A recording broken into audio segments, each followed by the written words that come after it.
Welcome to steno dictation. Dictation 5 second बाद शुरू होगा। स्टार्ट। मतदाता सूची में गड़बड़ी और मतदाता पहचान पत्रों के क्रमांक में दोहराव को लेकर संसद में हंगामा जारी है, लेकिन इससे कुछ हासिल होने वाला नहीं है। इन मुद्दों पर हंगामा करने के बजाय इस पर गंभीरता के साथ विचार विमर्श होना चाहिए कि मतदाता सूचियों की कथित गड़बड़ी कैसे रोकी जाए।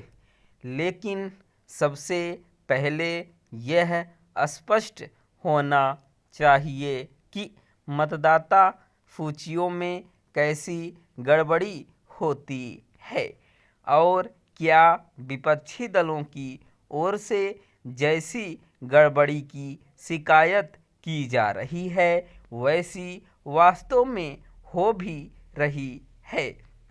यह प्रश्न इसलिए क्योंकि कुछ विपक्षी दल यह साबित करने की कोशिश कर रहे हैं कि केंद्र सरकार के दबाव में चुनाव आयोग जानबूझकर त्रुटिपूर्ण मतदाता सूची बना रहा है ताकि भाजपा और उसके सहयोगी दलों को चुनावी लाभ मिल सके।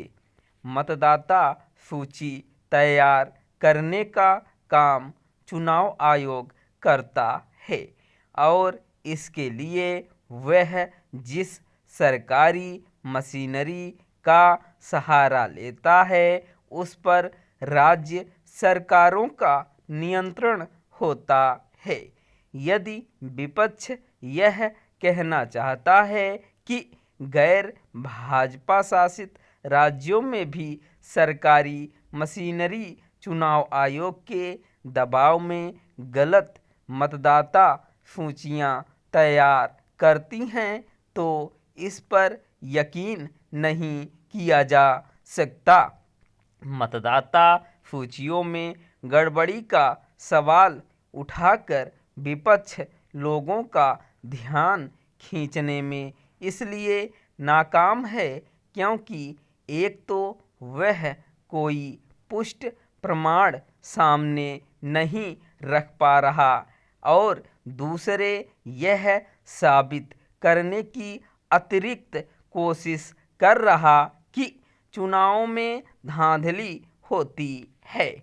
वह चुनाव में धांधली का शोर मचाते हुए हरियाणा और महाराष्ट्र के चुनाव नतीजों का तो उल्लेख कर रहा है, लेकिन जम्मू कश्मीर और झारखंड का जिक्र करने से बच रहा है।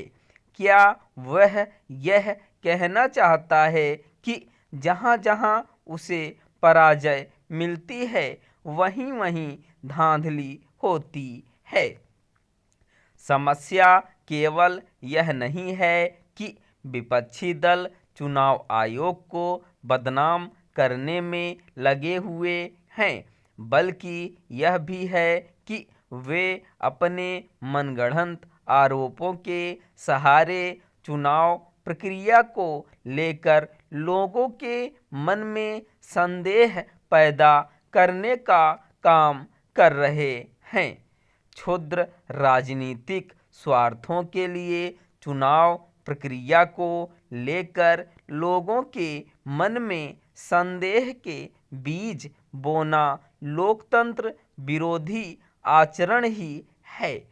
यह किसी से छिपा नहीं कि विपक्षी दल जब तब ईवीएम का विरोध करने के लिए आगे आ जाते हैं और यह जानते हुए भी मतपत्रों के जरिए चुनाव कराने की मांग करने लगते हैं कि उनसे कितने बड़े पैमाने पर धांधली होती थी।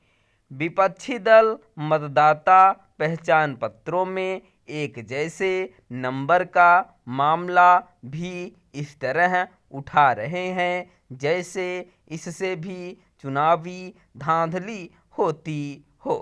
तथ्य यह है कि ऐसा संभव नहीं, क्योंकि मतदाता पहचान पत्र की क्रमांक संख्या में दोहराव के बावजूद कोई अपने निर्धारित मतदान केंद्र पर ही मतदान कर सकता है। स्टॉप।